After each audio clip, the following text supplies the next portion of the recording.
لا حول ولا قوة إلا بالله العلي العظيم. توكلت على الحي الذي لا يموت والحمد لله الذي لم يتخذ ولدا ولم يكن له شريك في الملك ولم يكن له ولي من الذل وكبره تكبيرا.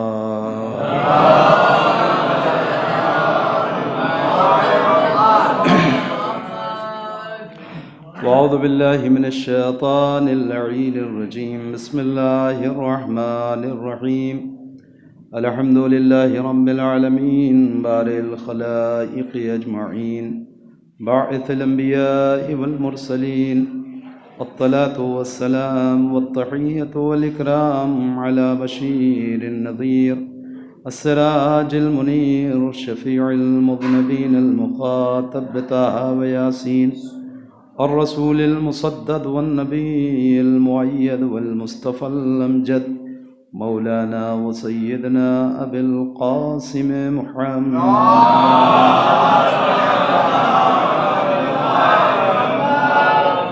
وعلى آله الطيبين الطاهرين المعصومين المظلومين ولعنة الله على أعدائهم أجمعين من الآن إلى قيام يوم الدين. أما بعد فقد قال الله تبارك وتعالى في القرآن الحكيم. بسم الله الرحمن الرحيم.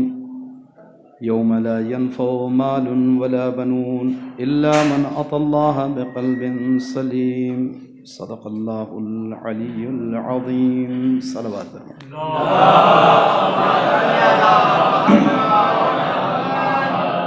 آغاز گفتگو سے قبل گزارش ہے ایک بار سورہ حمد اور 3 بار سورہ اخلاص کی تلاوت فرمائیں اور اس کا ثواب سید زیارت حسین مرحوم ابن سید انصار حسین مرحوم کی روح کو حصہ ہے.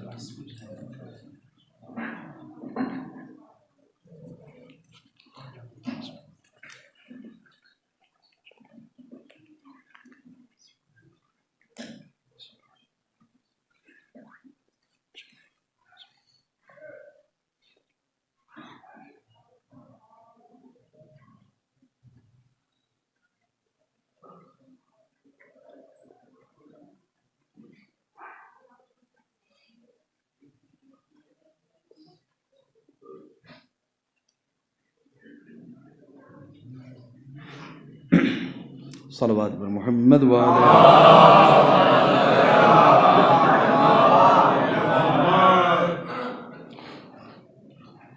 عزیزان گرامی،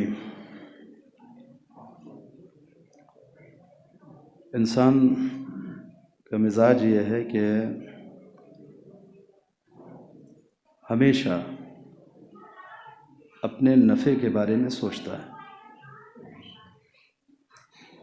اور یہی عقل کا تقاضا بھی ہے کہ نہ اپنے نقصان کے بارے میں سوچے اور نہ دوسرے کے نقصان کے بارے میں. ہمیشہ ان چیزوں کو اختیار کرتا ہے کہ جو اس کے لیے فائدہ مند ہو. اب یہ پوری ایک الگ بحث یہاں سے شروع ہوگی کہ آیا انسان جانتا بھی ہے کہ کیا چیز فائدہ مند ہے اور کیا نقصان دہ؟ وہ بحث الگ ہے کہ وہ ان چیزوں کو کہ جو نفع بخش ہیں انہیں نقصان دہ سمجھ لے اور جو نقصان دہ ہیں انہی کو فائدہ مند سمجھ لے. یہ تو ہو سکتا ہے، مگر یہ طے ہے کہ اختیار انہی چیزوں کو کرتا ہے جسے اپنے لیے فائدہ مند سمجھتا ہے. کون سی چیز نفع بخش ہے، کون سی چیز ضرر بخش ہے، نقصان دہ ہے. تو ہمیشہ نقصان سے بچنا یہ انسان کی فطرت ہے. وہ نقصان سے بچنا چاہتا ہے، وہ چاہتا ہے کہ زیادہ سے زیادہ نفع حاصل کیا جائے، منافع حاصل کیا جائے. تو ایک مسئلہ یہ ہے کہ اس انسان کے نفع اور نقصان کا تعلق صرف دنیاوی زندگی سے نہیں ہے. ایسا نہیں ہے کہ جب تک انسان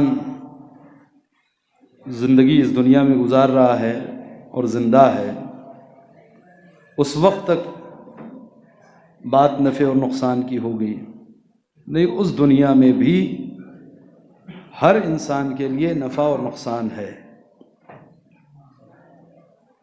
اس دنیا میں بھی کوئی لوگ خسارے میں ہیں، کوئی لوگ فائدے میں ہیں، کچھ فائدے میں ہیں، منافع میں ہیں، نفع پا رہے ہیں، اور کچھ لوگ سراسر گھاٹے میں ہیں۔ قرآن مجید جگہ جگہ بیان کر چکا ہے۔ لیکن اس دنیا میں جب آپ دیکھیں گے تو عالم یہ ہے کہ مادی ہی چیزوں کو انسان اپنے لیے نفع بخش سمجھتا ہے۔ دولت ہے، پراپرٹی ہے، زمین جائیداد ہے، اقتدار ہے، پاور ہے، منصب ہے، رتبہ ہے، تو ان ساری چیزوں کو اپنے حق میں سمجھتا ہے، اور اگر یہ چیز نہیں ہے تو اسے نقصان دہ تصور کرتا ہے۔ مگر یہی ساری چیزیں اس دنیا میں جانے کے بعد تبدیل ہو جاتی ہیں۔ توجہ کریں گے، چنانچہ قرآن اس دنیا کی گفتگو کر رہا ہے، خالق کائنات، کہ یوم لا ینفع مال ولا بنون، دو چیزوں میں اس نے پوری دنیاوی زندگی کو سمیٹ دیا۔ موت کے بعد کا مرحلہ یا اس دنیا کا مرحلہ، قیامت کا دن، ایک ایسا دن ہے کہ لا ینفع مال ولا بنون۔ اس دن نہ تمہاری اولاد تمہیں کوئی نفع دینے والی ہے، نہ تمہارا مال کوئی نفع پہنچانے والا ہے۔ لا ینفع مال ولا بنون، نہ مال کوئی نفع دے گا اور نہ اولاد کوئی نفع دے گی۔ توجہ کریں، بالکل صاف صاف گفتگو۔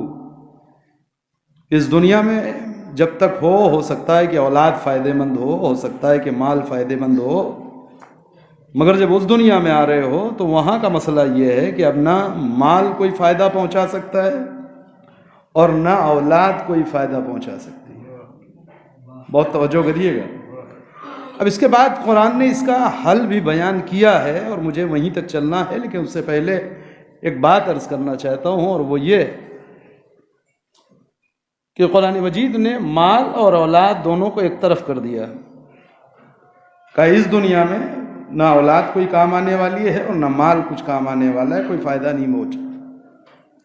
تمہارے ذہن میں اگر ان دو چیزوں کو لے کر کے اپنی دنیاوی زندگی میں یہ تصور ہے کہ ان دو چیزوں کے ذریعے سے دنیا میں جو چاہیں حاصل کر لیں، تو یہ تمہاری دنیا میں ہو سکتا ہے۔ توجہ کریں، مل جل کے صلوات پڑھ لیں محمد والے۔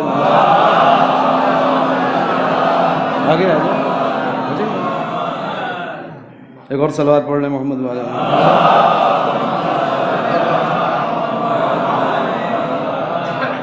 تو یہ ممکن ہے کہ تمہاری اس دنیا میں دولت کی بنیاد پر، اقتدار کی بنیاد پر، مال کی بنیاد پر تم اس دنیا میں یہ دیکھتے رہے ہو کہ جو چاہو حاصل کر لو،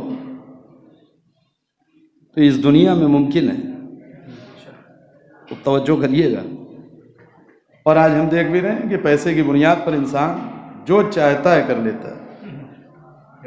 دولت کی طاقت وہ طاقت ہے، اس دنیا میں جو چیز چاہے حاصل کر لے۔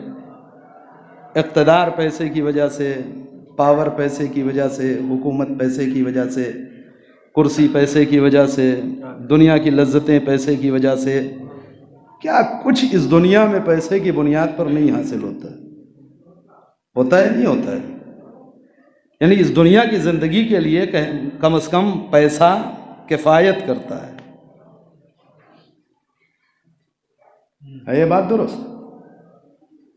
یعنی اس دنیا میں آسانی اور آسائش کے ساتھ جینے کے لیے اگر پیسہ ہے تو کافی ہے، دولت ہے تو کافی ہے۔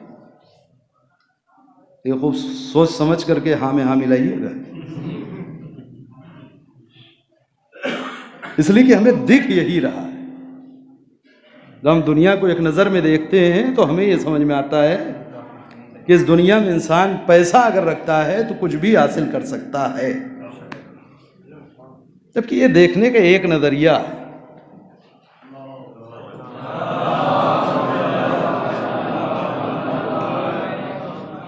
ایک اور صلوات پڑھ لیں محمد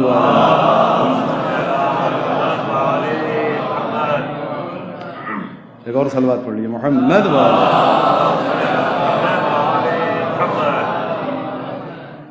خوب توجہ کریں. وعلیکم السلام.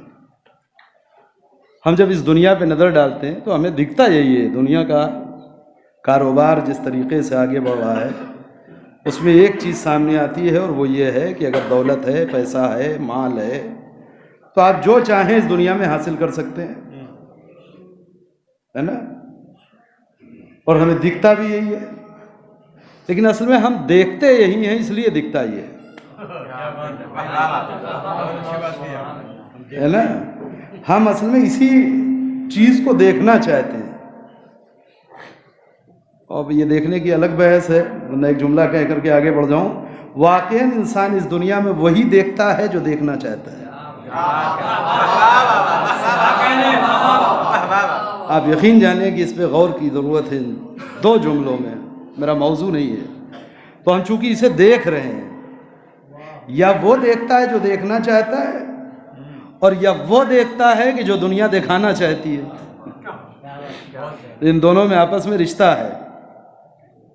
عام طور سے انسان کا مزاج، انسان کی فکر، انسان کی سوچ، آج دیکھ لیے پڑھے سے پڑھا لکھا انسان، بہترین ایجوکیٹڈ انسان، مگر آپ گفتگو کریں تو 2 منٹ کی گفتگو میں پتہ چل جائے گا کہ ٹی وی زدہ ہے یا اخبار زدہ ہے. اس کے پاس اپنی فکر نہیں ہے، اپنا ویژن نہیں ہے، اپنی سوچ نہیں ہے، اپنا نظریہ نہیں ہے. اس کا وہی نظریہ ہے جو دن بھر اس نے نظارہ کیا ہے.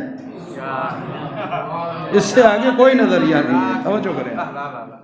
کیوں؟ اس لیے کہ یہ وہی بن چکا ہے کہ جو آج حکومتیں ہمیں بنانا چاہتی ہیں. آپ یقین جانیں، اور اس کا اثر ہے. ممکن نہیں ہے کہ انسان اس چیز سے باہر نکل جائے. جو چیز صبح سے شام تک دیکھ رہا ہے یا اس کے ذہن میں گونج رہی ہے، وہ بالآخر اس کے نفس کے اوپر اثر کرنے والی ہے. اور یہ گفتگو میرے موضوع کی ہے، ہو سکتا ہے آگے آ جائے. تو اس دنیا میں ہم اس نظر سے اس دنیا کو دیکھتے ہیں کہ صاحب ان کے پاس دولت تھی، انہوں نے یہ حاصل کر لیا، ان کے پاس پیسہ تھا، انہوں نے یہ حاصل کر لیا، یہ پراپرٹی تھی، انہوں نے یہ مقام پا لیا اور یہ چیز. تو ہم اصل میں دیکھ یہی رہے ہیں، جبکہ اس دنیا کے قانون میں بھی ایسا ہے نہیں. بہت توجہ عزیزو. اس دنیا کے نظام میں بھی، اس دنیا کی بات کر رہا ہوں میں، اس دنیا کے نظام میں بھی ایسا ہے نہیں کہ انسان پیسے سے جو چاہے حاصل کر لینے. جی نہیں. اللہ نے اس دنیا کے نظام کو بھی ایسا نہیں بنایا ہے. وہ تو ہم دیکھ رہے ہیں، لہذا یہ دکھ رہا ہے. ابھی ذرا سا اینگل بدل لیجئے آپ دیکھنے کا. اس دنیا میں بھی پیسے کی بنیاد پہ آپ جو چاہیں نہیں حاصل کر سکتے. بہت توجہ کریے گا. اس دنیا میں پیسے کی بنیاد پر میں چشمہ خرید سکتا ہوں، آنکھوں کی روشنی نہیں خرید سکتا. اس دنیا میں پیسے کی بنیاد پر میں کتاب خرید سکتا ہوں، علم نہیں خرید سکتا. یہاں پیسے کی بنیاد پر بہترین اور لگژری بیڈ خرید سکتا ہوں، نیند نہیں خرید سکتا. پیسے کی بنیاد پر عالی شان محل بنا سکتا ہوں، سکون نہیں خرید سکتا. ممکن نہیں ہے کہ اس دنیا میں دولت کی بنیاد پر آپ جو چاہیں خرید لیں. جی دولت ایک مادی شے ہے، اس سے مادیات خریدے جا سکتے ہیں، معنوی کوئی چیز نہیں خریدی جا سکتی. صلوات پڑھیں محمد والے.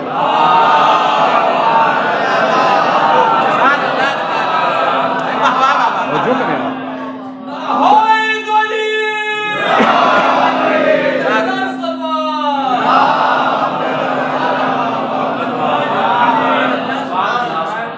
تو یہ دنیا کا نظام ہے. تو ہم یہ سمجھتے ہیں کہ اگر دولت آ جائے، اقتدار آ جائے، اس قدر جو انسان دولت کے پیچھے کیوں ہے؟ جائز طریقے سے، ناجائز طریقے سے، حلال ہو، حرام ہو، اپنی ہو، دوسرے کی ہو، کہیں سے قبضہ کر لے، حاصل کر لے. اس قدر دولت کی ہوس انسان کے اندر کیوں ہے؟ اس کے پیچھے ایک فکر یہی ہے، وہ سمجھتا ہے کہ جس قدر پیسہ ہوگا اس سے جو چاہیں گے حاصل کر لیں. کچھ نہیں، ممکن نہیں. توجہ کریں آپ، اس دنیا میں بھی مادے سے آپ مادہ خرید سکتے ہیں، سکوں سے آپ عالی شان مکان خرید سکتے ہیں، مگر اس مکان میں سونے کے لیے نہ نیند خرید سکتے ہیں، نہ سکون خرید سکتے ہیں، نہ اطمینان خرید سکتے ہیں، کچھ نہیں خرید سکتے۔ توجہ کریں آپ، اور آپ یقین جانیے کہ یہ تجربات ہیں، ایسی کہانیاں اور واقعات بھرے ہوئے ہیں تاریخ میں کہ عالی شان محلوں میں زندگی گزارنے والے افراد جو مالک ہیں محل کے، مالک کی حیثیت سے رہتے ہوئے بے سکون رہتے ہیں، انہی کے محل میں کام کرنے والے نوکر سکون سے سوتے ہیں، اسی محل میں سکون سے سوتے ہیں۔ اس کا مطلب یہ کہ اس کا تعلق کچھ اور ہے، اس کا رشتہ کہیں اور سے جڑا ہوا ہے۔ لہذا یہ تو دنیا کی حالت ہے۔ اچھا، انسان اولاد کی تمنا کرتا ہے، کیوں کرتا ہے؟ اولاد قوت بازو ہے، بیٹا بڑھاپے کی لاٹھی ہے نا؟ اس سے زیادہ تو اولاد کا کوئی مصرف سمجھ میں آتا نہیں۔ یعنی دنیا کی عظیم ترین دولت اور نعمت جو قدرت نے ہماری آغوش میں دیا ہے، ہم نے اسے بڑھاپے کی لاٹھی سے زیادہ کچھ سمجھا ہی نہیں۔ توجہ کر لیں، یعنی ضعیفی میں ایک صلوات پڑھ لیں محمد والے محمد۔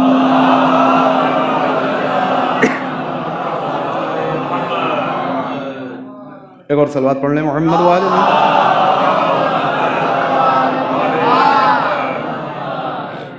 تو اگر اولاد ہے، قوت بازو ہے، کمر مضبوط ہے، پشت مضبوط ہے، بڑھاپے کا سہارا ہے، ہم نے اولاد کو اس سے آگے کسی اور تصور کے تحت پالا ہی نہیں، یہ سوچا ہی نہیں کہ بڑھاپے کا سہارا ہو یا نہ ہو، قوت بازو ہو یا نہ ہو، اللہ نے اپنی ایک اشرف ترین مخلوق ہماری آغوش میں دی ہے، اسے ہمیں ایک بہترین انسان بنا کے لوٹانا ہے۔ لہذا تربیت کے جو اصول ہیں اس میں آپ دیکھیں کہ بچے ہمارے ہاں پلتے ہیں، تربیت پاتے نہیں ہیں، مگر ہر انسان کے دل میں ایک شادی کے بعد جو تمنا پیدا ہوتی ہے وہ اولاد کی تمنا، اولاد میں بھی خاص طور سے بیٹے کی تمنا، اگر بیٹا ہے یعنی یہ فائدے ہیں۔ قرآن اسی انسانی فطرت پہ گفتگو کر رہا ہے۔ اور تمہاری اگر نظر اتنی محدود ہے کہ دنیا میں یہ سمجھتے ہو کہ اگر مال ہے، اولاد ہے تو سب کچھ ہو سکتا ہے، تو چلو ٹھیک ہے، لیکن ہم ادھر کی خبر یہ دے دیں کہ یوم لا ینفع مال ولا بنون، ادھر کا مسئلہ بالکل الٹا ہے۔ یہاں تو مال کے ذریعے سے کچھ نہیں خرید سکتے، یہاں اولاد کے ذریعے سے کوئی فائدہ نہیں پہنچنے والا ہے۔ مال دنیا میں رہ جائے گا، اولاد دنیا میں رہ جائے گی، تم میری بارگاہ میں آئے، یہاں نہ مال کوئی فائدہ پہنچا سکتا ہے نہ اولاد ہوئی۔ یہ واقعہ آپ نے بار بار سنا ہوگا، حدیث کا بھی فقرہ ہے، روایتوں موجود ہے، اور تجربہ و مشاہدہ بھی ہے کہ مال انسان کا ساتھ کہاں تک دے سکتا ہے؟ ایک کفن تک بس۔ اولاد کہاں تک ساتھ دے سکتی ہے؟ قبر تک پہنچانے میں سے دینے۔ پھر مال ورثہ بانٹ لیں گے، اولاد اپنے اپنے راستے ہو جائے گی، اپنے اپنے ضروریات زندگی میں مصروف۔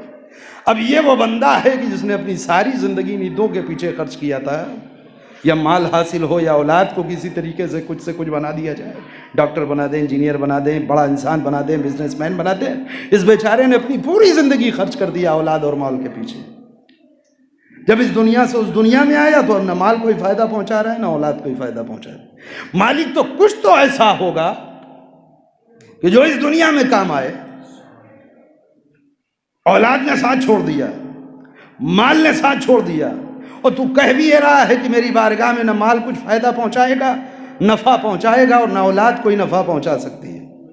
تو وہ چیز کون سی ہے کہ جو تیری بارگاہ میں اور اس دنیا میں کام آنے والی ہے؟ قرآن کہہ رہا ہے ایک بات، الا من اتی اللہ بقلب سلیم۔ ہاں اگر ادھر کچھ کام آنے والا ہے تو بس ایک چیز ہے، اور وہ چیز کون سی ہے؟ قلب سلیم۔ توجہ کریں گے آپ، کچھ روز قبل مدرسہ ایمانیہ میں گفتگو کرتے ہوئے 40ویں کی مجلس میں اس پر کچھ گفتگو ہوئی تھی، اسے پورا دہرانا نہیں، اس تمہید میں جلدی سے ایک موڑ تک پہنچ کر کے چند باتیں عرض کرنی ہے۔ اس دنیا میں ایک چیز کام آئے گی، اور وہ کیا ہے؟ قلب سلیم۔ قلب سلیم کیا ہے؟ اب یہ مجبوری ہے چیزوں کو دہرانا میری، کیونکہ جب تک ان مقدمات سے ہم گزریں گے نہیں اصل مطلب تک پہنچنا مشکل ہے۔ قلب سلیم کیا ہے؟ قرآن کہہ رہا ہے کہ دیکھو ادھر ہو سکتا ہے کہ مال و دولت کچھ فائدہ پہنچا دے، ادھر تو قطعاً نہیں۔ یہاں الا من اتى اللہ بقلب سلیم، بس جو اللہ تک قلب سلیم لے کر کے آئے وہی فائدے میں۔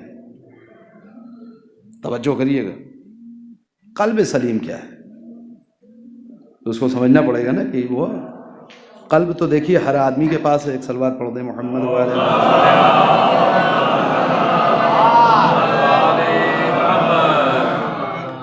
قلب ہر آدمی کے پاس ہے۔ قلب یعنی دل۔ کوئی آدمی ایسا ہی نہیں کہ جس کے پاس دل نہ ہو۔ دل انسانی جسم کا امام ہے۔ انسان کو سر سے پیر تک جو اللہ نے عضو عطا کیے ہیں، اعضاء و جوارح دیے ہیں، ان کا امام بنایا دل کو۔ دل امام ہے، اور یہی وجہ ہے کہ آپ دیکھیں کہ انسان جب ماں کے شکم میں آتا ہے بچہ، تو اعضاء و جوارح سب دھیرے دھیرے جب بن جاتے ہیں تو سب سے پہلی حرکت جو پیدا ہوتی ہے وہ انسان کے دل میں۔ دل کی حرکت کے بعد تمام اعضاء و جوارح میں حرکت پیدا ہوتی ہے۔ اور جب انسان اس دنیا سے جا رہا ہے، پوری امامت کا فلسفہ انسان کے اپنے وجود میں ہے۔ سارے اعضاء و جوارح کام کرنا بند کر دیں۔ آنکھ اب دیکھ نہیں رہی، مثلاً کان سن نہیں رہا ہے، ہاتھ پیر چل نہیں رہا ہے، کچھ نہیں، بے حس و حرکت ہے انسان، مگر اگر دل چل رہا ہے زندگی باقی ہے۔ یہ ایسا کوئی انسان آپ نے دیکھا ہی نہیں ہوگا کہ جس کا دل حرکت کرنا بند کر دے اور آنکھ دیکھ رہی ہو، زبان بول رہی ہو، کان سن رہا، یہ ممکن نہیں ہے۔ لہذا دل کی جو تعریف کی گئی وہ کیا ہے؟ اول متحرک آخر ساکن۔ سب سے پہلی حرکت دل میں پیدا ہوتی ہے، سب سے آخر میں سکون آتا ہے دل میں۔ دل کا ساکن ہونا یعنی اب انسان ختم ہو گیا۔ بہت توجہ کریے۔ اور اگر حرکت کسی عضو میں باقی ہے اور ڈاکٹر کی مشینیں اور سارے آلے بتائیں کہ نہیں صاحب دل کی حرکت بند ہو گئی، تو ڈاکٹر پہ شک کیا جائے گا، مشینوں پہ شک کیا جائے گا۔ کوئی دنیا کا عقل مند آدمی اس انسان کو مرا نہیں مانے گا۔ بھائی کیسی بات کر رہے ہو؟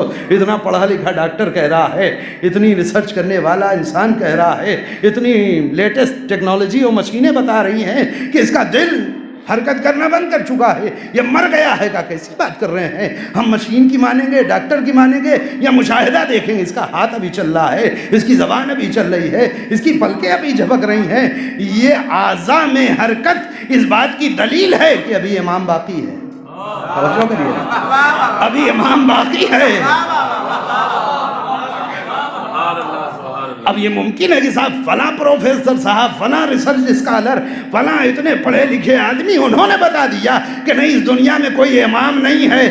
جی ہوا کریں آپ لاکھ پڑھے لکھے، آپ کی ساری تعلیمی ڈگریوں کو ہم سر اور ماتھے سے لگاتے ہیں، تمام تر عزتوں کے باوجود کیسے مشاہدے کے خلاف یقین کر لیں؟ ابھی اس دنیا میں پھول کھل رہے ہیں، ابھی بارش ہو رہی ہے، ابھی سبزے لہک رہے ہیں، ابھی کائنات چل رہی ہے، دنیا کی چہل پہل اس بات کی دلیل ہے کہ کہیں نہ کہیں امام موجود ہے۔ توجہ کریں، اس لیے کہ دنیا میں حرکت ہے، اگر امام نہیں یعنی کائنات میں حرکت نہیں۔ لہذا دل انسان کے اس جسم کا امام ہے، اور یہی دل ہے کہ جو پورے جسم کو زندہ رکھے ہے۔ یہ نہیں کہ صرف خود زندہ ہے، یہ قلب ہے۔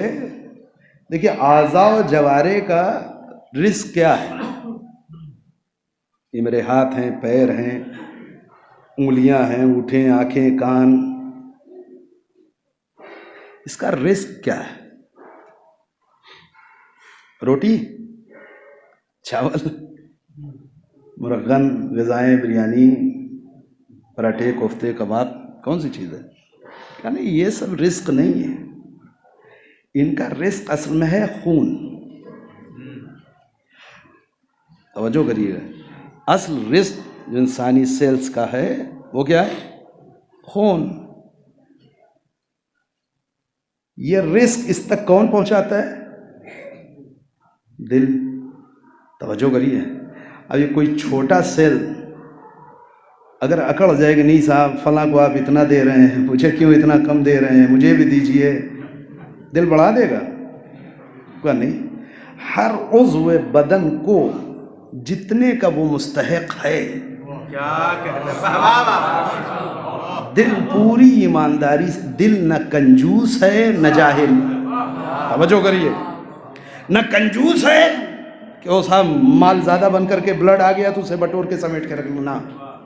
وہ سب سپلائی کرے گا اسی کائنات کو، اسی دنیا کو، سر سے پیر تک. توجہ کریں آپ.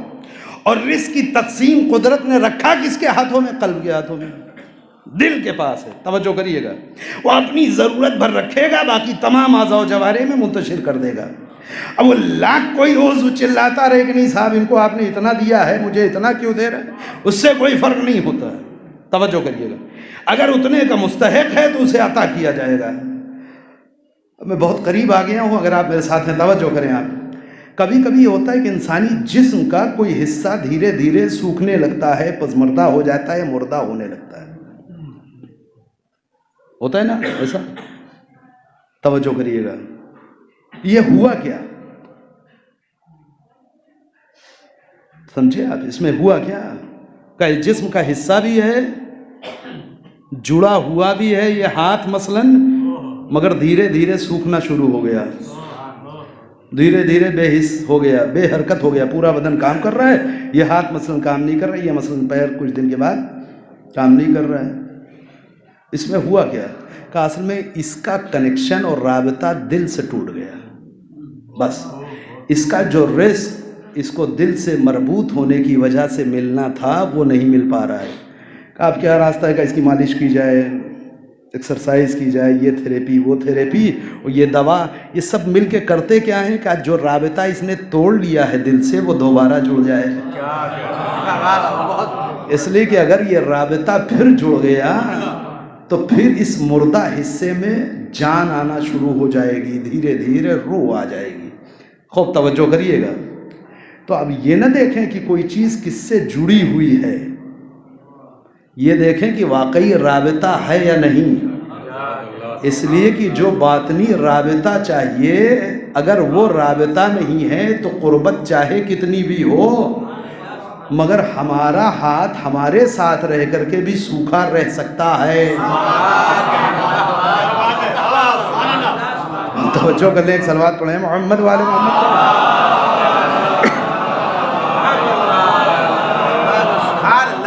دیکھیں پہلو میں کون ہے، بغل میں کون ہے، اس سے بحث نہیں ہے.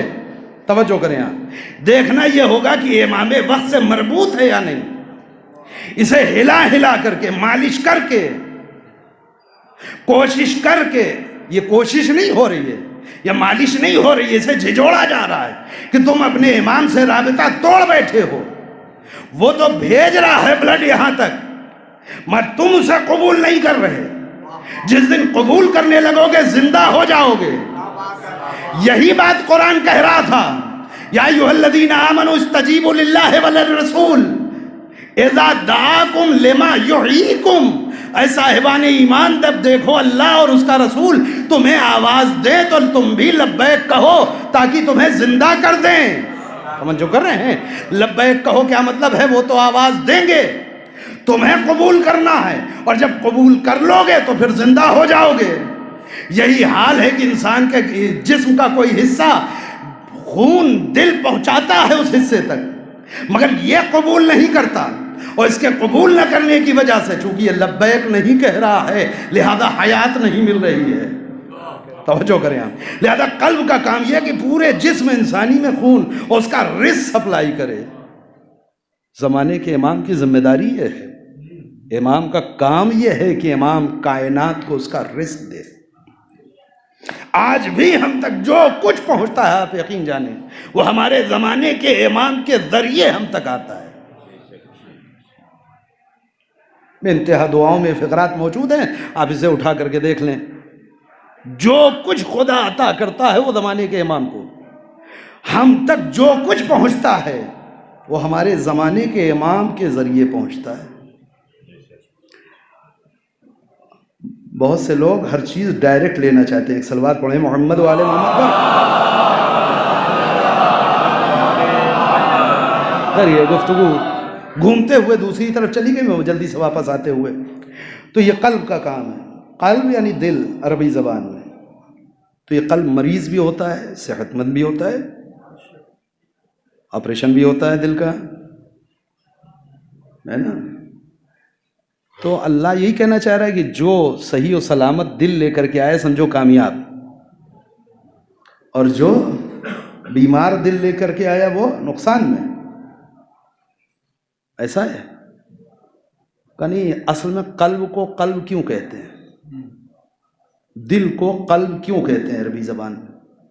عربی زبان میں جو دل کا نام ہے قلب، اس کی بھی کوئی وجہ ہوگی نا، اس لیے کہ عربی زبان میں جتنے الفاظ بنے ہیں ان کی کوئی نہ کوئی نسبت پائی جاتی ہے۔ جس لفظ کے لیے بنایا گیا ہے کوئی نہ کوئی رشتہ ہے اس میں۔ قلب کے اصل معنی ہے بدلنا، تبدیل ہو جانا۔ اسی سے بنا انقلاب۔ انقلاب میں چیزیں بدل جاتی ہیں، ہر چیز تبدیل ہو جاتی ہے نا؟ قلب کو قلب اس لیے کہتے ہیں کہ یہ ہر منٹ میں 72 بار بدلتا ہے۔ دل کو قلب اس لیے کہتے ہیں کہ ایک منٹ میں 72 بار تبدیل ہوتا ہے، 72 بار دھڑکتا ہے، یعنی اس کی حالت بدلتی ہے، کبھی یہ سکڑتا ہے اور کبھی پھیل جاتا ہے۔ توجہ، اسی وجہ سے دل کو عربی زبان میں قلب کہا گیا۔ تو ایسا نہیں کہ انسان کے پاس یہی ایک قلب ہے، جی نہیں۔ قرآن، حدیث، روایتیں، آیات الہی جب بھی لفظ قلب استعمال کرتی ہیں تو اس سے مراد یہ گوشت کا لوتھڑا نہیں جو پورے جسم انسانی میں خون دوڑا رہا ہے۔ پھر کہ اصل میں قرآن انسان کے نفس کو بھی قلب کہتا ہے۔ وہ توجہ کریں، میں مجلس میں داخل ہو گیا۔ انسان کے نفس کو بھی قلب کہا گیا، حدیثوں میں، روایتوں میں، آیات میں قلب، اور بہت تذکرہ قرآن مجید میں لفظ قلب بار بار استعمال کیا ہے۔ اسے کیوں قلب کہتے ہیں؟ کہ جو حالت انسان کے اس دل کی ہے کہ ایک سیکنڈ ایک حالت پہ ٹھہرتا نہیں، بدلتا رہتا ہے، وہ اسی نفس بھی ہے۔ نفس بھی ایک حالت پہ کبھی ٹکتا اور ٹھہرتا نہیں ہے، یہ بھی کبھی بڑھ جائے گا کبھی گھٹ جائے گا، ہے نا؟ ایسے ہوتا ہے۔ اب میں جس اصل گفتگو تک پہنچنا چاہ رہا تھا اس کے لیے وقت میں دیکھ رہا ہوں تنگ ہو رہا ہے، لہذا صرف ایک دو جملوں میں بات کہہ کر کے جلدی سے وہاں تک پہنچ جایا جائے۔ یہ نفس کی کیفیت اگر ہر وقت بدلنے کی نہ ہوتی، خوب توجہ کریے گا، ہر لمحہ بدلنے کی کیفیت انسانی نفس میں نہ ہوتی، تجربہ کر لیں آپ اپنا، ہر آدمی مشاہدہ کر سکتا ہے اپنے نفس کی حالت۔ انسان اپنے نفس کے بارے میں بہترین بصیر ہے۔ آج یقین کہ جس منزل پہ تھے ضروری نہیں کل بھی وہیں ہو، یا کل جو گزرا ہے وہیں تھے۔ ایک مجلس سن لیا، لوگ کہتے ہیں نا ایمان تازہ کر دیا آپ نے۔ ایمان تازہ کیسے ہوتا ہے؟ یقین میں کچھ اضافہ ہو گیا، نفس اللہ سے تھوڑا قریب ہو گیا، یہی تو ہے۔ ایک دعا پڑھ لیا، تھوڑا سا مصائب ہو گیا، کچھ گریہ ہو گیا، کچھ روحانی ماحول پیدا ہو گیا، یہ کیا ہوا؟ ایمان تازہ ہو گیا، یعنی کچھ نفس اللہ سے قریب ہو گیا۔ دو چار دوستوں نے گھیر لیا، گلی میں مسجد سے نکلے تھے، ہم آئیے ادھر ادھر بیٹھے، تھوڑی دیر ہنسی مذاق، ان کی غیبت، ان کی برائی، ان کا واقعہ، ان کا واقعہ، وہ دھیرے دھیرے وہ جو اوپر پہنچا تھا پارا دھیرے دھیرے دھیرے دھیرے پھر نیچے آیا۔ تو نفس ایک جگہ ٹھہرتا نہیں ہے، اور توجہ کریے، ایک حالت پہ نفس کبھی ٹکتا نہیں ہے، کبھی بڑھتا ہے کبھی گھٹتا ہے، کبھی اوپر کبھی نیچے۔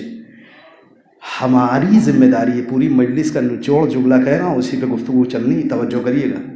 ہماری ذمہ داری یہ ہے بالغ ہونے سے لے کر کے قبر میں جانے تک کچھ نہیں کرنا سوائے اس کے کہ اس نفس کو مہار لگا کر کے نہ آگے بڑھنے دیں اور توجہ کریے، نہ پیچھے جانے دیں، نہ داہنے جانے دیں، نہ بائیں جانے دیں، اسے اس قدر مضبوطی سے لگام لگائیں کہ صراط مستقیم پہ روکے رہیں۔ توجہ کریے، یہ جو دن بھر میں 5 بار اپنی بارگاہ میں بلا کر کے ہر 24 گھنٹے میں 10 بار ایک دعا کرنے کو کہا جا رہا ہے، کام بہت ہو گیا، چھوڑو۔ کیوں؟ اس لیے کہ اتنا وقت گزر گیا ہے، نفس کہیں خط سے آگے پیچھے نہ ہو رہا ہو۔ آؤ میری بارگاہ میں اور آ کر کے مجھ سے دعا کرو، اہدنا الصراط المستقیم۔ یہ نفس ہی ہے کہ جو بے لگام کبھی آگے پیچھے دائیں بائیں ادھر ادھر حرکت کرنا چاہتا ہے، بھاگنا چاہتا ہے، لہذا اسے صراط مستقیم پہ روکے رہنا تمہاری ذمہ داری ہے۔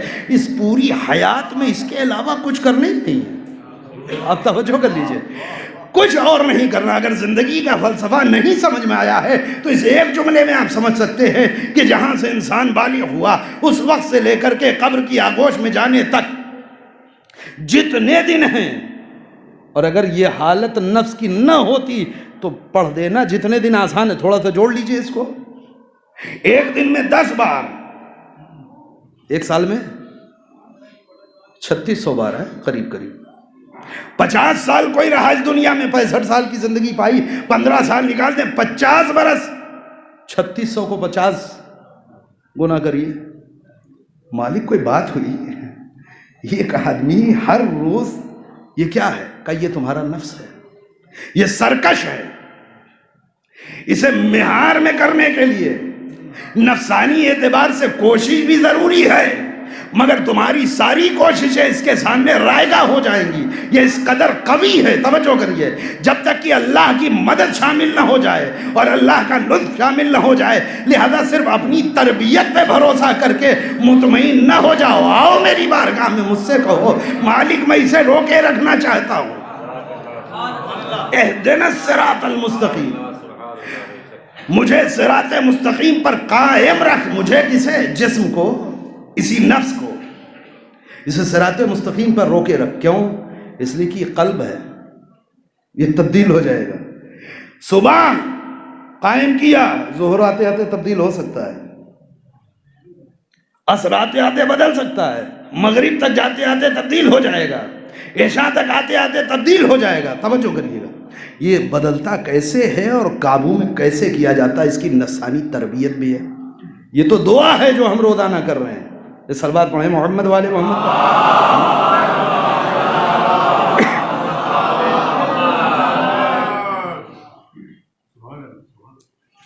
اب میں بہت سے باتوں کو جلدی جلدی کاٹتے ہوئے ایک پیغام تک پہنچ جاؤں، کیسے یہ انسان اپنے نفس کی تربیت کرے گا۔ وہ راہ حل کیا ہے؟ قرآن نے صاف صاف کہہ دیا، الا من اتى اللہ بقلب سلیم۔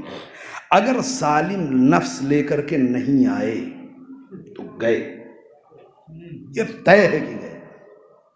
سالم نفس یعنی صحیح و سلامت، قلب سلیم، صحیح و سلامت نفس، جو آلودہ نہ ہو، جو بیمار نہ ہو، جو مریض نہ ہو، صحت مند ہو، صحیح ہو، درست ہو، جس میں بیماریاں نہ ہوں، معائب نہ ہوں، گناہ نہ ہو، خطا نہ ہو، ایسا نفس کہاں سے لائیں؟ توجہ کہ اس کے لیے تربیت چاہیے۔ ہاں کچھ رہ گیا تو موت سے ملاقات سے پہلے پہلے تک توبہ کا دروازہ ہم نے کھلا رکھا ہے، لیکن یہ کس کے لیے ہے؟ جس نے کوشش کی ہو، ہے نا، ساری زندگی فرعون رہ کر کے دریا کی موجوں میں پہنچنے کے بعد خدا کو پکارنا کیا مطلب ہے؟ ہاں کوشش کرتا رہا بار بار اپنے نفس کی سرکشی کو کنٹرول کرنے میں، مگر اس کے باوجود خطا ہو گئی، بھول گیا، کسی نے بہکا دیا، کبھی ماحول، کبھی سماج، کبھی حالات، کوئی چیز اثر انداز ہو گئی، ذرا سا ہٹ گیا راستے سے اور جادے سے۔ توجہ کریں آپ، تو یہ جادے سے ہٹ جانا بھی یہ تمہاری زندگی پہ اثر ڈالے گا، مگر ہم اسے معاف کیے دیں گے۔ کب تک؟ جب تک کہ فرشتہ موت نہ آ جائے۔ توجہ کریں، اور اس کے علاوہ بھی ہمارا کرم دیکھو کہ ہم بیماری کے ذریعے سے، بخار کے ذریعے سے، پریشانی کے ذریعے سے نہ جانے کتنے گناہ تمہارے جسم سے خود جھاڑتے رہتے ہیں، جس کا احساس تمہیں خود نہیں ہے۔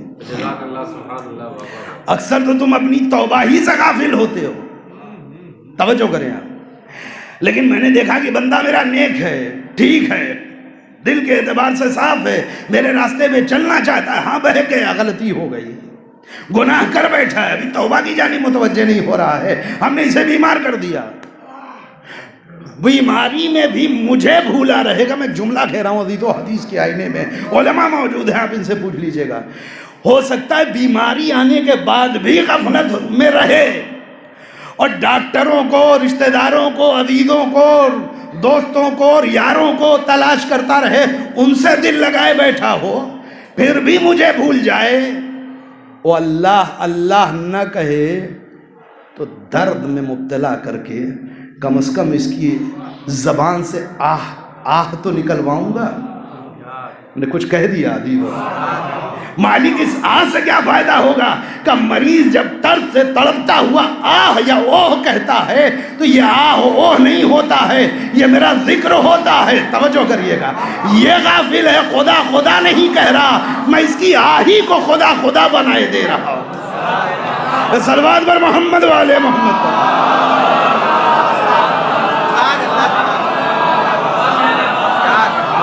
حدیث ہے، یہ حدیث ہے، یہ روایت ہے کہ کوئی بے بخار سے میں تپتا ہوا مریض یا درد سے تڑپنے والا مریض جب اوہ یا آہ کہتا ہے تو یہ ہر نکلنے والا آہ یہ آہ نہیں ہے، بلکہ یہ لفظ اللہ ہے، یہ ذکر خدا ہے، یہ ذکر الہی ہے۔ آپ نے دیکھا کیسا لطیف و کریم ہے یہ پروردگار، ایسے غافل بندے کو بھی چاہتا ہے کہ یہ ہمارے راستے پہ آ جائے یا ہمارے راستے پر رہے۔ کیسے ہوگا کہ یہ دنیا طے کرتی ہے، یہی دنیا طے کرتی ہے۔ ایک صلوات پڑھے محمد والے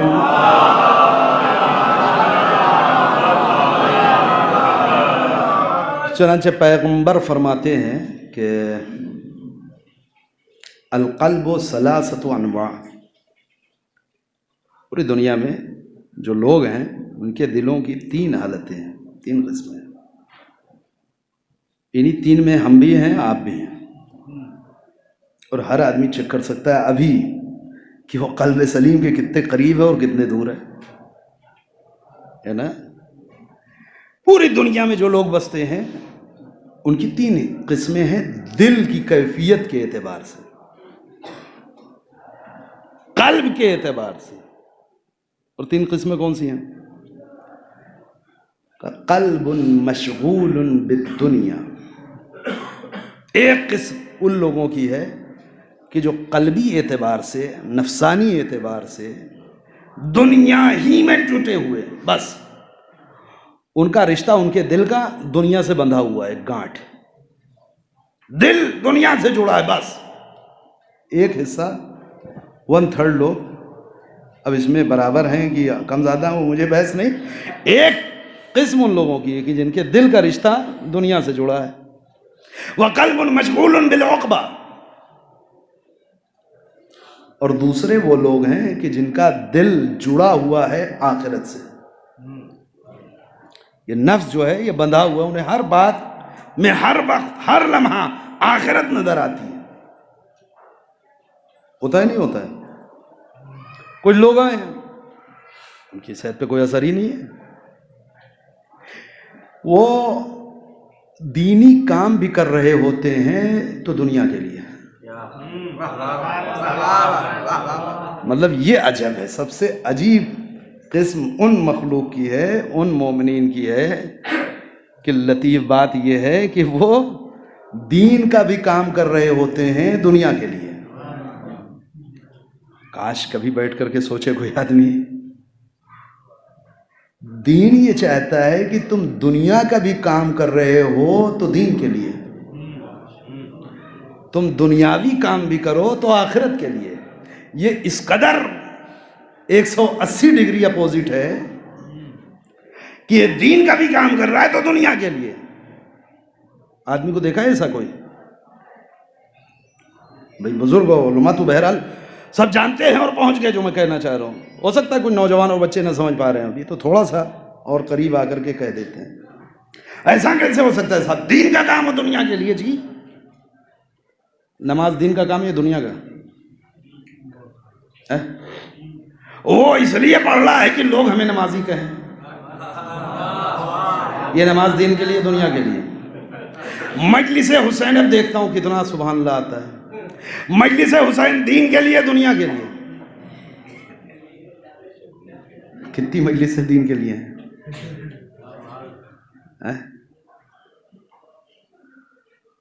کتنی مجلس ہیں؟ ایسا پوسٹر، ایسا اشتہار، ایسا ذاکر اور ایسا خطیب، اور یہ نام اور وہ نمود اور یہ تبرک اور اتنا ڈھڈورا. یہ دین تھا جو دنیا کے لیے کیا گیا ہے. اب بہت قریب آ کر کے ایک بات کہتے ہیں، شاید بات پہنچ جائے. میں نے البتہ دوسرا عرض کیا، اب اتنی مجلسیں بھی ہو گئیں کہ یہ بھی یاد رکھنا مشکل ہے کہ کون سی بات کہاں پڑھی ہے. ایک صلوات پڑھیں محمد والے.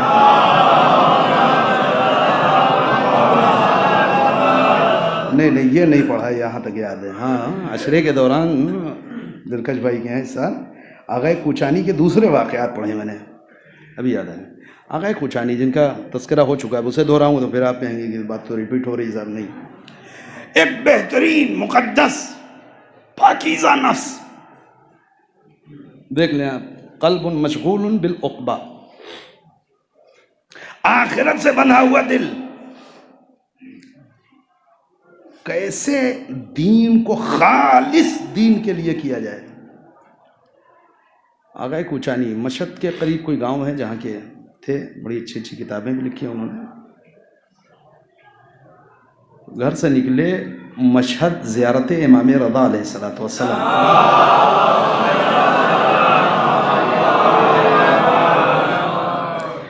مشہد زیارت کے لیے نکلے. اب دیکھیے بہت مشکلیں میں پیدا کر رہا ہوں سب کے لیے، اپنے لیے، لیکن جو ہے اسے بیان کرنا. تو وہ زمانہ وہ نہیں ہے کہ آج بہترین کار میں بیٹھے ہو 2-3 گھنٹے پہنچ گئے ہو. جو بھی 2-4 گھنٹے کا فاصلہ آج کے زمانے میں ہے ان کے وطن سے اور مشہد تک کا، اس زمانے میں بہرحال گھوڑے اور خچر وغیرہ سے سفر تو کم از کم 1 دن کا سفر ہوگا جانے کا، اور پھر اگر فوراً زری چوم کے واپس سفر شروع کر دیا ہے تو پھر پوری رات خرچ ہوگی آنے میں. توجہ کریے گا. تو کم از کم ایک آدمی کو 24 گھنٹے میں آنا چاہیے. یہ گھر سے تیار ہو کر کے چلے کہاں؟ زیارت کے لیے امام رضا کی. چلتے وقت خدا حافظی کرتے کرتے زوجہ محترمہ نے کہہ دیا یہ مشہد جا ہی رہے ہیں تو میرے لیے ایک اچھی سی چادر لیتے آئیے گا. چادر مطلب بیڈ شیٹ نہیں، چادر یعنی عورتیں جو ایرانی اوڑھتی پردے کے لیے چادر استعمال ہوتی ہے. چادر مشہد کی اچھی ہوتی ہے، مشہور ہے، ایک چادر لیتے آئیے. اجب بیوی بیچاری نے کیا غلط کہا تھا؟ وہ بنائی ایسی گئی ہے کہ وہ بغیر فرمائش کے رہ نہیں سکتی ہے. مشہد جا رہا شوہر نہ سونا چلے. اب اتفاق سے اس زمانے میں جو بھی کیلکولیشن رہا ہو جانے آنے کی کہ اگر گئے ہو 1 دن رکے ٹھہرے تو آج پہنچیں گے رات میں، تو اب آج رکیں گے کل شام کو چلیں گے تو پرسوں پہنچیں گے. انہوں نے ایک خاکہ بنایا ذہن میں کہ ان کو اتنا ٹائم لگنا چاہیے. وہ اس سے کافی پہلے واپس آ گئے. دستک ہوئی دروازے میں، کھولا انہوں. ارے آپ خیریت؟ جی اتنی جلدی کیسے؟ کیا بالکل پہنچتے ہی واپس آ گئے؟ حرم میں بھی جائے گا آدمی تو 2 گھنٹہ 4 گھنٹہ تو رکے گا. نہیں گیا مسافر خانے اور ہوٹل میں نہیں ٹھہرا، سیدھے حرم گیا تو نماز پڑھے گا، زیارت کرے گا، 2-4 گھنٹہ ٹھہری کے واپس آئے گا نا. یہ اگر سب حساب لگایا جائے تو ایسا لگتا ہے آپ مشہد پہنچے ہیں اور ترنت آپ نے دوسری سواری لی ہے اور واپس آ گئے. کہاں نہیں کہ کیا مشہد کا گیا تھا اتنی جلدی. اور سامان کھولا، یہ آپ کی چادر. اور چادر بہت اچھی الحمدللہ. کہا اچھا خدا حافظ. کہاں چلے؟ کہا مشہد. کاہے کے لیے؟ کہا زیارت. ارے ابھی تو آئے ہیں آپ زیارت سے. کہا میں نے زیارت کیا کہاں, کیوں نہیں کیا؟ کہا جب میں نکل رہا تھا تو خالص تھا کہ امام رضا کے لیے جا رہا ہوں, مگر چلتے چلتے تو نے ایک فرمائش کر دیا کہ میرے لیے چادر لے کے آنا. اب میں راستے بھر چل رہا تھا مشہد پہنچنے کے, تو جہاں زیارت ذہن میں آ رہی تھی وہیں تیری چادر ذہن میں آ رہی تھی. توجہ کریے گا بھی. میں نے سوچا اس زیارت کا فائدہ ہی کیا کہ جو امام رضا کے لیے خالص نہ ہو, لہذا میں مشہد پہنچا, سیدھے چادر خریدی, لا کے تجھے دے دیا. اب میں اطمینان سے صرف امام رضا کے لیے نکل رہا. بات سمجھ میں آئی کہ دین کو صرف دین کے لیے کیا جاتا ہے. صلوات پر محمد والے محمد.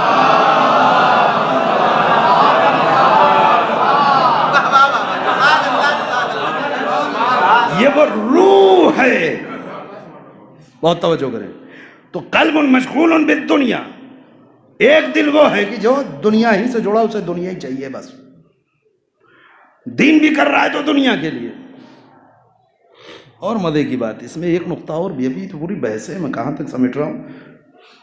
ہو سکتا ہے کسی کو دکھانے کے لیے نہ کر رہا ہوں, کسی پر برتری کے لیے نہیں کر رہا, کسی پہ روب اور دھونس جمانے کے لیے نہیں کر رہا ہے, خلوص سے کر رہا ہے, تنہائی میں کر رہا ہے, چھپ کے کر رہا ہے, مگر دنیا نیت بہت پست ہو. یہ ظاہری نماز شب اس لیے ہو کہ کاروبار چل جائے. ہو سکتا ہے ساری نظر و نیاز و مجلس و ماتم اس لیے ہو تاکہ اس کے ذریعے سے بچہ 6 نمبر سے پاس ہو جائے مثلا. یہ سب دنیا ہے. اور توجہ کریں, یعنی یہ وہ چیزیں تھی کہ جس سے انسان بہت بڑے فائدے حاصل کر سکتا تھا, مگر اس نے محدود کر دیا دنیا تک. آخرت کو کر بھی رہا ہے دنیا کے لیے. کیوں؟ اس لیے کہ اس کی روح جڑی ہے دنیا سے. تو ایک وہ افراد ہیں کہ جن کا رشتہ, جن کے قلب کا رشتہ دنیا سے ہے بس. وہ قلب مشغول بالعقبہ. دوسری قسم ان لوگوں کی ہے کہ جن کا دل جڑا ہے آخرت سے, عقبہ سے. ایسے افراد بھی ہیں نا, بھرے پڑے ہیں مجتہدین کی تاریخ میں. آپ تلاش لیجئے, مراجع کے تذکرے بھرے. جلدی سے چھوڑ رہا ہوں, آگے بڑھتے ہوں. تیسرے وہ قلب مشغول بالمولا. مجلس نتیجے پہ ہے اور زحمت تمام ہے آپ کی. وقلب مشغول بالمولا. تیسرا وہ گروہ ہے کہ جس کا دل نہ دنیا سے بندھا ہے نہ آخرت سے بندھا ہے, بلکہ اس کا دل جڑا ہے اصل میں سیدھے مولا سے بس. یہ حدیث ہے پیغمبر کی, اور یہ مولا سے مراد اللہ ہے. لیکن جب ہم مولا کہتے ہیں تو فوراً مولا علی کے علاوہ کوئی سمجھ میں آتا نہیں ہے نا.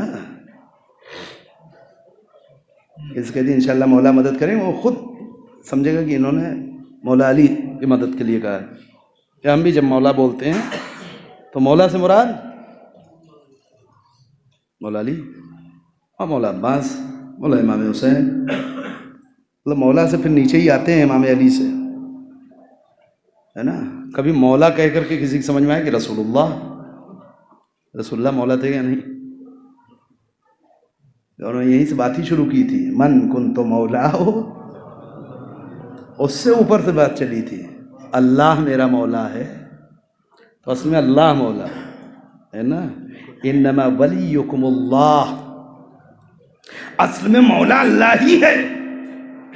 تو ایک دل وہ ہے کہ جو جڑا ہوا ہے مولا سے, نہ اسے آخرت کی کوئی فکر, نہ اسے دنیا کی کوئی فکر. یہ کمال پہ ہے. توجہ کریے.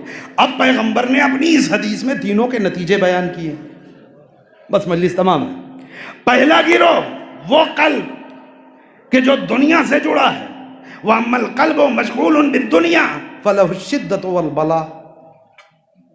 وہ دل کہ جو دنیا سے جڑا ہے وہ شدائد میں, مصیبتوں میں, پریشانیوں میں, اذیتوں میں ہمیشہ گرفتار رہے گا. اس دنیا کی بات ہو رہی ہے, توجہ کریے گا. وہ کبھی سکون سے نہیں رہے گا. وہ بنگلہ بنا سکتا ہے, سکون نہیں پا سکتا. وہ بیڈ خرید سکتا ہے, نیند نہیں لا سکتا. کیوں؟ قدرت نے اس کا نتیجہ شدت اور بلا رکھا ہے. ہمیشہ گرفتاریوں میں رہے گا, پریشانیوں میں رہے گا, مصیبتوں میں رہے گا. وہ دنیا جتنی حاصل کرتا چلا جائے گا اتنا گھرتا چلا جائے گا.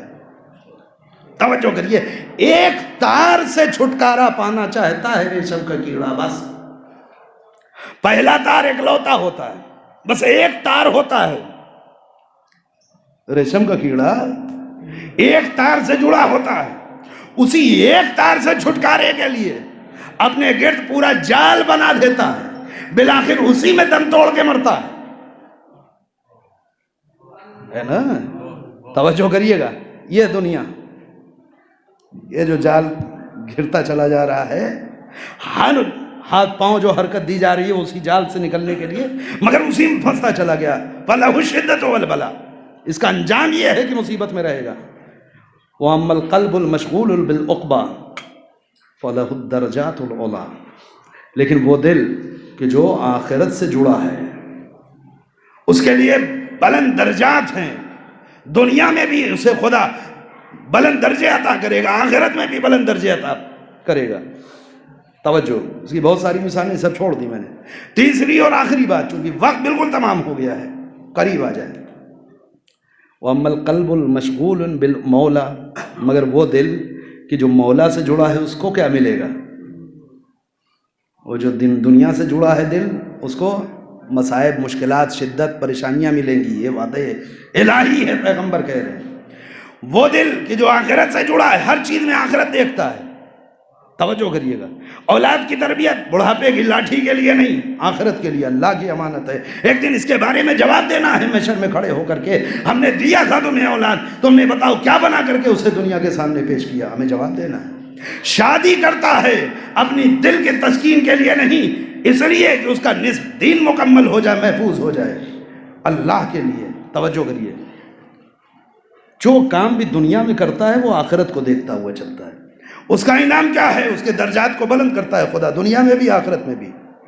اس کی بہترین مثال مراجع کرام آخری، وَأَمَّا الْقَلْبُ مَشْغُولٌ بِالْمَوْلَىٰ فَلَهُ الدُّنْيَا وَالْعُقْبَىٰ وَالْمَوْلَىٰ، مگر جس کا رشتہ دل کا جوڑتا ہے سیدھے مولا سے، خدا اسے دنیا بھی دیتا ہے، بلند درجات بھی دیتا ہے، آخرت بھی دیتا ہے، اور مولا بھی مل جاتا ہے۔ صلوات پڑھیں محمد۔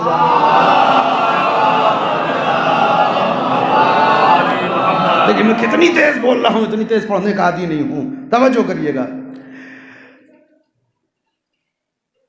امام علی ابن الحسین علیہ السلام،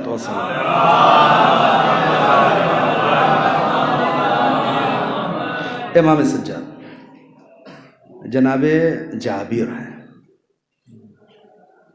گفتگو طولانی ہے مگر اسے توڑتے ہوئے صرف اتنا حصہ اٹھا رہا ہوں۔ جناب جابر امام سجاد بیٹھے ہوئے ہیں، کوئی گفتگو ایسی چل رہی ہے، آئے تھے نا قرآن مجید میں اللہ نے جناب ابراہیم کو ملکوت کی سیر کرائی، توجہ، جناب ابراہیم نے دعا بھی مانگی تھی، خیر حجابات اللہ نے ہٹا لیے اور تمام آخرت کی چیزیں، جنت وغیرہ سب دیکھا اپنی آنکھوں سے۔ جناب ابراہیم نے اشتیاق بڑھا جناب جابر کا، مولا کیا ممکن ہے؟ ٹھیک ہے، قرآن نے کہا جناب ابراہیم، کیا آج ممکن ہے؟ امام سجاد نے آنکھوں پہ ہاتھ پھیرا، آپ دنیا غائب، کہاں بیٹھے ہیں؟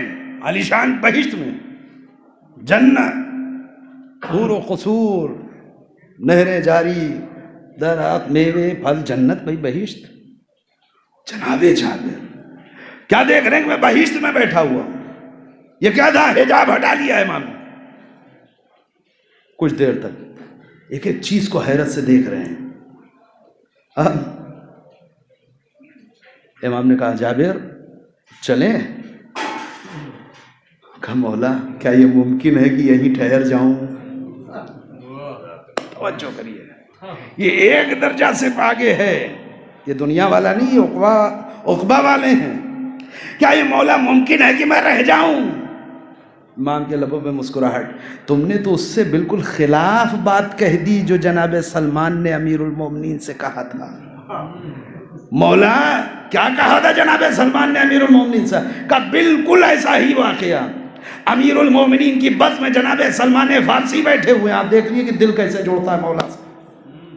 بیٹھے ہوئے جناب امیر المومنین کہتے مولا جناب ابراہیم ہی نے جناب ابراہیم کو اللہ نے سیر کرائی تھی ملکوت کی. کہاں؟ کہ مولا آپ چاہیں تو کیا نہیں ہو سکتا. کہ تم بھی دیکھنا چاہتے ہو؟ مولا کرم عنایت. امام نے کہا آنکھیں بند کرو. بند کیا. کھول دو. اولا تو بہشت میں بیٹھے ہیں جناب سلمان فارسی. اچھا بیچ میں کتنی چیزیں اسکپ ہو گئی دیکھا آپ نے؟ موت کا درد چلا گیا, ڈائریکٹ جنت میں. قبر چلی گئی, حساب و کتاب چلا گیا, محشر سب چلا گیا. یہ ڈائریکٹ اسی جنت کسی کو کہاں ملنے والی. آنکھ کھولی تو بہشت میں ایک ایک چیزوں کو دیکھا. امام نے سیر کرائی, یہ ہے, یہ ہے, یہ فلاں کا قصر, فلاں کا علاقہ, فلاں یہ تمہارا محل, فلاں چیز, سب کچھ. توجہ کریں آپ, 10ویں درجے کا ایمان سمجھیے کبھی ہوتا کیا ہے. توجہ کریں. مجلس ختم کر دیا. کہ کچھ دیر تک سیر کرنے کے بعد امام علی نے کہا اچھا سلمان تمہاری جنت کیا مطلب مولا؟ کم ٹھہرنا چاہو تو ٹھہرو, چاہو تو اب یہیں رہ جاؤ, کیا ضرورت ہے اس دنیا میں چلنے کی. بات میں دیکھ رہے دونوں میں فرق ہے. جابر امام سجاد سے کہہ رہے ہیں مولا مجھے رہنے دیجئے. امام سجاد یہ واقعہ سنا رہے ہیں کہ امیر المومنین نے کہا جا سلمان چاہو تو رہ جاؤ. کیا ہونا چاہیے تھا؟ قدموں پہ سر رکھ کے تھے مولا آپ کا شکریہ, ساری زندگی کی محبت کا صلہ آپ نے دے دیا, آپ کریم, آپ رحیم, آپ محترم. یہی تو ہوتا نا, اس سے زیادہ کچھ ہوتا. جواب سلمان فارسی سنیں. جیسے ہی امام نے کہا سلمان چاہو تو رہو, جناب سلمان پلٹ کے تھے مولا آپ بھی رکیں گے؟ مولا آپ بھی رکیں گے؟ کہا نہیں سلمان میں تو جا رہا ہوں. سلمان پیچھے آگے مولا مولا وہ جنت مجھے پسند ہی نہیں ہے جس میں علی نہ ہو. صلوات پر محمد والے.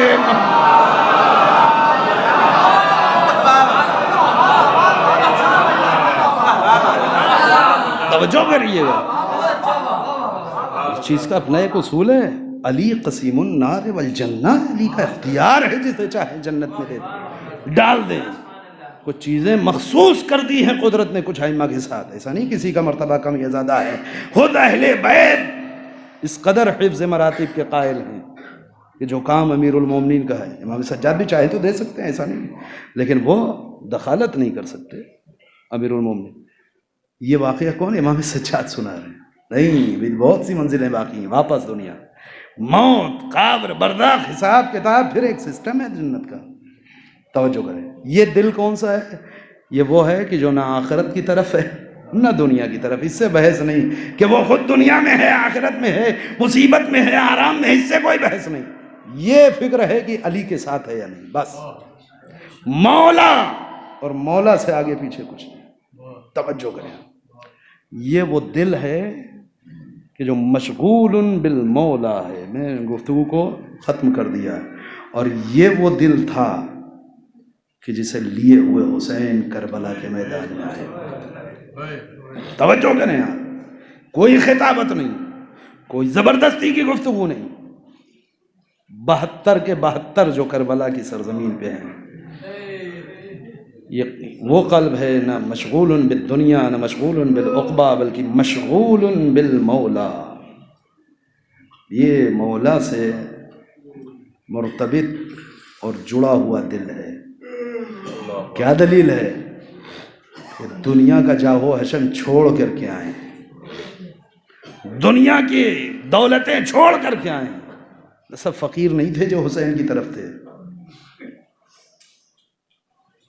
اچھے اچھے عہدوں پہ فائز, اچھی اچھی پراپرٹیوں کے مالک, بڑے بڑے بزنس مین, مثلا جناب زہیر خین کوفے کے سب سے بڑے تاجر تھے. اتنی بڑی چلتی ہوئی تجارت کو بیچ راستے سے چھوڑ کے حسین کی طرف ہونا آسان بات نہیں. یہ وہ دل ہے کہ جو دنیا سے جڑا نہیں ہے اور آخرت سے بھی جڑا نہیں. کیوں میں کہہ رہا ہوں؟ اس لیے کہ اگر لالچ جنت ہی کی ہوتی تو حسین جنت دکھانے کے بعد دے رہے تھے اور دنیا کے ساتھ دے رہے تھے. نہ گھبراؤ, یہ رات آخری ہے زندگی، صبح یہ فرصت چلی جائے گی ہاتھ سے، لہذا جو جانا چاہے چلا جائے، اور بالکل نہ گھبراؤ کہ اگر چلے گئے تو جنت چلی جائے گی۔ میں وعدہ کرتا ہوں روز محشر اپنے نانا سے تمہاری سفارش میں کروں گا، نانا یہ لوگ گئے نہیں تھے، نانا یہ لوگ گئے نہیں تھے، میں نے بھیجا تھا، میں نے کہا تھا چلے جاؤ، نانا یہ تو آئے تھے ہماری نصرت کے لیے، میں ضامن ہوں تمہاری بہشت کا۔ اب بتائیں یہ دل اگر بہشت سے جوڑا ہوتا آخرت سے تو اس سے بہتر تو موقع نہیں تھا۔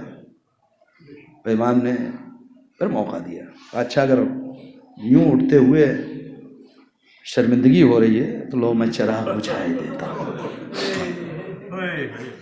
اب تاریکی میں کون کسے دیکھ رہا ہے، اٹھو چلے جاؤ۔ اور اب جو چراغ جلا تو ہر سپاہی، ہر جانثار اپنی جگہ کے اوپر توجہ، ایک سینٹی میٹر بھی صراط مستقیم سے آگے پیچھے نہیں، یہ صراط، یہ ہے سیدھا راستہ، قائم ہے اپنی جگہ، نفس میں کوئی تبدیلی نہیں۔ توجہ کریں، یہ دو چار خسر پھسر ہی شروع ہوتی کہ ہم بات تو ٹھیک کہہ رہے ہیں، صحیح بھی ہے اور چلے جانے میں حرج بھی کیا ہے، اور ہم نے تو اپنی ذمہ داری ادا ہی کر دیا ہے، یہ تو آپ خود یہ کہہ رہے ہیں اور جنت بھی جائے گی، یعنی مرنے کے بعد کوئی مشکل بھی نہیں ہے، کچھ نہیں۔ کیوں؟ اس لیے کہ نفس مطمئن ہے اپنی جگہ پر۔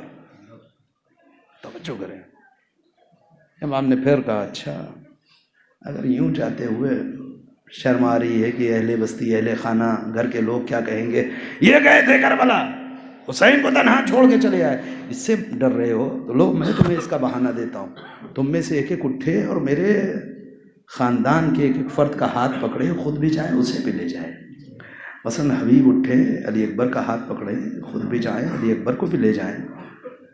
زہیر اٹھو، قاسم کا ہاتھ پکڑو، خود بھی جاؤ، قاسم کو کوئی پوچھے تو کہہ دینا کہ حسین نے انہیں حفاظت سے گھر تک پہنچانے کا ذمہ مجھے سونپا تھا، ہم بھاگے تھوڑی نہ ہیں، ہم تو ان کی حفاظت پہ، ہم تو انہیں گھر تک پہنچانے آئے ہیں۔ اب بتائیں اس سے بہتر بہانہ مل سکتا ہے؟ مگر یہ دل ذرا بھی اگر آخرت سے جڑا ہوتا صرف، توجہ کریے۔ ہاں اب جب پھر چراغ جلا ہے تو تھوڑا سا نقشہ بدلا ہے، اور روایت یہ کہتی ہے کہ سب سے پہلے سناٹے اور سکوت کو توڑا جناب عباس نے۔ آگے بڑھ کے ایک جملہ، کسی میں جرات نہیں ہے کہ حسین کے جواب دے دے سوالوں کا، آگے بڑھ کر کے جناب عباس ہاتھوں کو جوڑ کے کہتے ہیں مولا ایک بات بتا دیں، کیوں چلے جائیں؟ اس لیے کہ آپ کے بعد زندہ رہے، آپ کے بعد اس دنیا میں سانسیں لیں، اس لیے چلے جائیں۔ توجہ کریے گا عزیزو، جیسے ہی جناب عباس نے فقرہ کہا ہے ویسے ہی اصحاب میں سے ہر ایک نے امام سے مادر مولا ہمیں مجبور نہ کریں، آقا اپنے سے دور نہ کریں، مولا ایک زندگی کیا اگر 70 بار ہمیں زندہ کیا جائے اور آپ کے نام پر قتل ہونا ہو تو ہم آمادہ و تیار ہیں۔ یہ وہ دل ہیں کہ جو مولا سے جڑے ہوئے ہیں۔ مجلس تمام عزیزو، آپ ایک فقرہ اور رحمت تمام، جو شب تک ایسے اصحاب کے جھرمٹ میں رہا ہو، آپ یہ بتائیں کہ چند گھنٹوں کے بعد وہی امام اگر خیمے کے باہر اپنے ذوالجناح کی لجاموں کو پکڑے ہوئے کبھی داہنے دیکھ رہا ہو، کبھی بائیں دیکھ رہا ہو، کبھی سر جھکائے کھڑا ہو تو اس پر کیا عالم ہوگا، کیا بیت رہی ہوگی اور کیا کیفیت تھی یہ حسین کی، کوئی بیان نہیں کر سکتا۔ ہاں بہن نے خیمے کے پردے کے پیچھے سے دیکھا، زینب سمجھ گئی کہ حسین کو احساس تنہائی ہے۔ اے میرے جانثارو کہاں ہو، یہ حسینی کا تو جملہ ہے، اے میرے سہچبارو کہاں ہو، کیا ہو گیا، حسین آواز دے رہا ہے، تم جواب نہیں دے رہے، بالکل حسین تنہا ہے۔ زینب نے سر پہ چادر ڈالی، خیمے سے باہر آئیں، حسین کے قریب آ کے کھڑے ہو گئیں۔ بھیا کس کے منتظر ہو؟ آج عباس نہ لوڑیں گے، آج علی اکبر و محمد و قاسم نہیں لپکیں گے آپ کو سوار کرنے کے لیے، مگر اے بھیا دل چھوٹا نہ کرو، آج بہن تمہیں سوار کرے گی۔ علی کی بیٹی نے یہ فریضہ انجام دیا، بازوؤں پہ ہاتھ رکھ کے کہتی یا علی، حسین پوچھتے ذوالجناح پہ آ گئے۔ لو عزیزو مجلس تمام ہے، میرا دل چاہتا ہاتھوں کو جوڑے، مولا اس غربت کے عالم میں، اس تنہائی کے موقع پہ بہن نے آپ کو سوار کیا ہے، ہو سکتا ہے کل 11 محرم کی صبح زینب کو آپ کی یاد آئے، اس لیے کہ جب بے کجاوا اونٹ لائے جائیں گے سب تو سوار ہوں گے، زینب کو سوار کرنے والا کوئی نہ ہوگا، زینب کبھی ترائی کا رخ کرے گی، اے عباس کبھی مقتل کی جانب، اے بھیا حسین آؤ زینب کو سوار ہو۔ الا لعنت اللہ القوم الظالمین ربنا تقبل منا انک انت السمیع العلیم۔ بہرحال ہمارے اس عمل کو قبول فرما، ہمارے گناہ کبیرہ اور صغیرہ کو بخش دے، ہمیں اس وقت تک دنیا سے نہ اٹھا جب تک کہ تیری والے محمد کی ذات ہم سے راضی و خوشنود نہ ہو جائے۔ پروردگار پوری دنیا میں جہاں کہیں بھی محبان اہل بیت بستے ہیں ان سب کی جان مال عزت و آبرو کی حفاظت فرما، جن مرحوم کے اصال ثواب میں مجلس منعقد ہے ان کے گناہوں کو بخش دے، انہیں جوار معصوم میں جگہ کر رحمت فرما۔ پروردگار جو افراد مریض ہیں ان کو شفاء کامل و عاجل عنایت فرما، جو بے اولاد ہیں ان کی گودیوں میں اولاد نرینہ عطا فرما۔ پروردگار جو افراد مقروض ہیں ان کے قرض کی ادائیگی کے اسباب فراہم فرما، جو زیارت کے مشتاق ہیں ان کو حج و زیارت سے مشرف فرما۔ وارث کربلا منتقم خون حسین ہمارے زمانے کے امام کے ظہور میں تعجیل فرما، ہم سب کو ان کے اعمال میں ساتھ میں شریک فرما۔ ربنا تقبل منا انک انت السمیع العلیم۔ ایک بار اور گزارش ہے سورہ حمد اور 3 بار سورہ اخلاص کی تلاوت فرمائیں، اور اس کا ثواب سید زیارت حسین مرحوم ابن سید انصار حسین مرحوم کے روح سے